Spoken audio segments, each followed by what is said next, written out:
ये throw session है मेरा, तो थ्रो सेशन के अंदर आपको 10 टिप बताता हूँ जिनके अंदर आपको रनवे इम्प्रूव और ज़्यादा कैसे कर सकते हैं। ठीक है, तो सबसे पहले प्रॉपर जब तक आपका वार्म अप अच्छे से नहीं है तो भी आप अच्छा रनवे नहीं रिदम लेके आ सकते। तो इससे पहले आपको ठीक ठाक रनिंग कर लेनी है, जैसे 1 से 1.5 किलोमीटर के अंदर। उसके बाद आपको ABC एक्सरसाइजेस 6 से 8 एक्सरसाइजेस ABC करनी है, जिसके अंदर हाइनिंग बैक एक ये सारी हो गई। मेजर मेजर एक्सरसाइजेस कर लेनी है, ये नहीं कि छोटी छोटी आपको सारी ABC जैसे आपको 15 से 20 एक्सरसाइज हो और वो करने की ज़रूरत नहीं है। ओके, तो उसके बाद सबसे पहले आपको खाली जेवलिन लेके रनवे भागने हैं। खाली जेवलिन के साथ वार्म अप हो गया, पैकिंग हो गई, देन खाली रनवे कम से कम 6 बार खाली भाग लेना है। उसके बाद 6 बार जो भागना है उसके एंड में आके नीचे आके, जिसके अंदर आपका टारगेट होना चाहिए 20 से 25 मीटर, धीरे से थ्रो छोड़ देनी है 20 से 25 मीटर। ठीक है जी, ये जितनी ज़्यादा आप करते जाओगे उतना आपका रनवे ठीक होता जाएगा, क्योंकि जब दिमाग के अंदर आपने पहले डिस्टेंस भर दिया ना तो फिर डिस्टेंस नहीं आना, और कुछ मतलब ये मान लो चेक होता रहेगा। ये सारी चीज़ हो ख़राब होना जिसको बोलते हैं ना, आपकी चीज़ों किन चीज़ों की वजह से ख़राब होगा वो चीज़ें शुरू हो जाती हैं।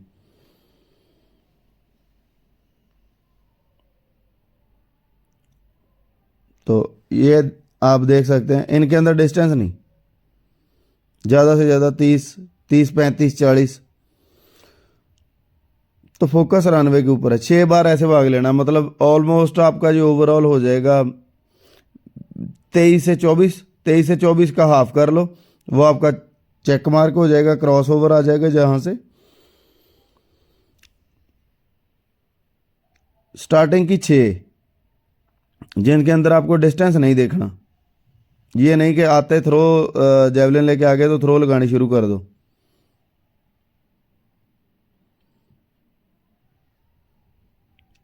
आप टेप के साथ अच्छे से मेजर कर लें, एंड उसके बाद फिर धीरे धीरे एफर्ट लगाना शुरू कर दें, धीरे धीरे से। मतलब मेरे कहने का मतलब ये नहीं है कि आपने जेवलिन उठाई और एफर्ट वाली ही थ्रो होगी। वो जितनी फ्लैक्स वाली जेवलिन उठा लेंगे उतनी ज़्यादा ठीक है। फ्लैक्स का मतलब ये है कि ज़्यादा कांपने वाली, क्योंकि वो फिर आपके एल्बो शोल्डर ये सारे सेफ रहते हैं उसके अंदर।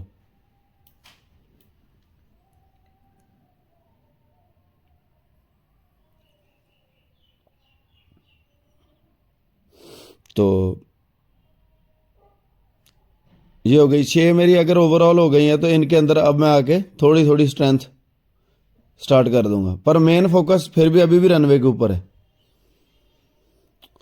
मेन फोकस रहेगा रनवे के ऊपर, और दूसरा चेक मार्क ना मतलब जो मेरा चेक मार्क है वहां पर मेरे जूते आते रहें। ठीक है,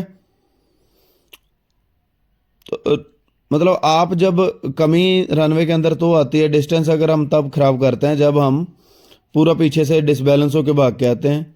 चेक मार्क के ऊपर हमारा चेक भी नहीं आता, जो भी हमने पैर रखा है वो नहीं आता, और ऐसे आके पागलों की तरह सीधी सीधी थ्रो करनी शुरू कर देते हैं। तो ये चीज़ों का ध्यान रखना है। ठीक है, जेवलिन आपकी अप रहेगी, आगे वाला हाथ नीचे चलता रहेगा, जेवलिन नहीं हिलेगी। जेवलिन बिल्कुल पीछे से अपना एरिया नहीं छोड़ेगी, मतलब लंबी पड़ी है पीछे ऊपर तो वहीं रहेगी।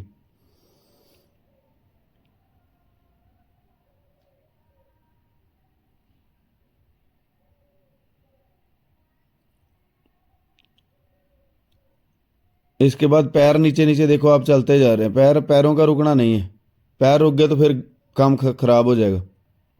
क्या आप लेके आ रहे हो, पैर आपके स्टॉप हो रहे हैं तो फिर आप एफर्ट लगा रहे हैं, ये चीज़ नहीं कर रही। लाइन देनी है, डिस्टेंस निकालना है, नहीं निकालना है, बट रनवे एक एफर्ट के साथ होगा। रनवे जितना एफर्ट के साथ होगा तो उतना आप कामली सा थ्रो छोड़ देंगे।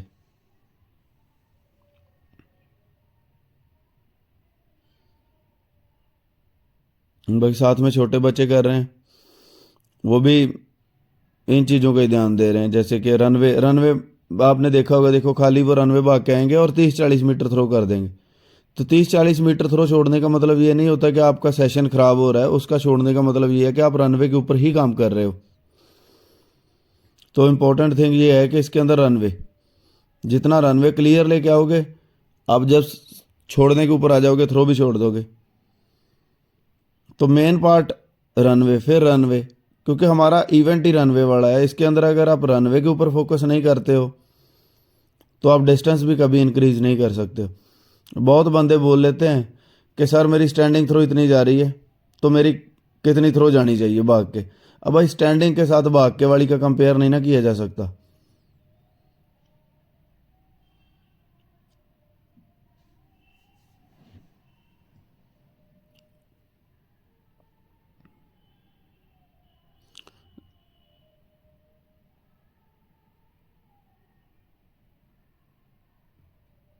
आप देख रहे हैं बाकी इसके अंदर, बाकी हर सेशन के अंदर कुछ ना कुछ बताता हूँ। पिछले वाले के अंदर भी यही चीज़ मैंने बताई थी कि रनवे मस्ट है, रनवे, क्योंकि इवेंट अपना रनवे वाला है जी। अगर शॉर्टपुट की तरह खड़े खड़े करने वाला होता ना तो बात अलग हो जाती कि हाँ टर्न लिया, रोटेशन लिया और उसके अंदर आपने एक टर्न के साथ टॉर्क बना के बॉडी को थ्रो कर दिया।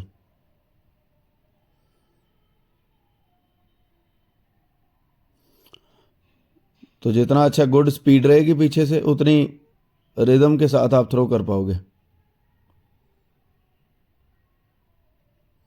वर्ल्ड लेवल पे भी आप एथलीट देखते हो, उनका रनवे के ऊपर ही फोकस रहता है पहले।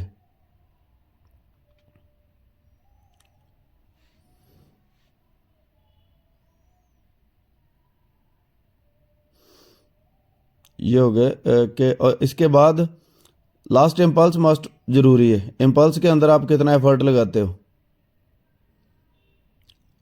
जो जो जो कमियां आपको लगती है वो कमी आप डायरी के ऊपर लिख के उसके ऊपर काम करते रहें, कोच के साथ डिस्कस करके कि हाँ मान लो सपोज आपकी कमी आ रही है कि आपका लेफ्ट हैंड खुल रहा है थ्रो करने के बाद, तो लेफ्ट हैंड को ब्लॉक करना शुरू कर दें।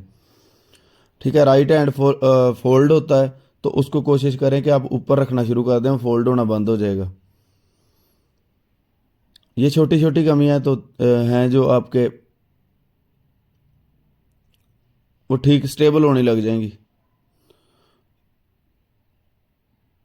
तो अगर आप इनके ऊपर काम नहीं करेंगे तो फिर वो स्टेबल भी नहीं होंगी। ओके, ये कुछ, हाँ ये पैकिंग के बाद वाली जस्ट थ्रोएं हैं जो ये बाद में यहाँ पोस्ट कर रहा हूँ। पैर कंटिन्यू कंटिन्यू चलाते रहो, पैरों का रुकना बिल्कुल गलत है। लास्ट रनवे के ऊपर आप आके पैर अगर जितने स्लो हो जाएंगे आपके, उतना आपके स्टांस भी लंबा खुलना शुरू हो जाएगा। जो आपका लास्ट वाला पैर का आता है ना, लेफ्ट और राइट का स्टांस, वो छोटा छोटा खुलना चाहिए। ये देखो अब स्लो हो गया रनवे, क्योंकि कंटिन्यू कंटिन्यू कर करके ऐसे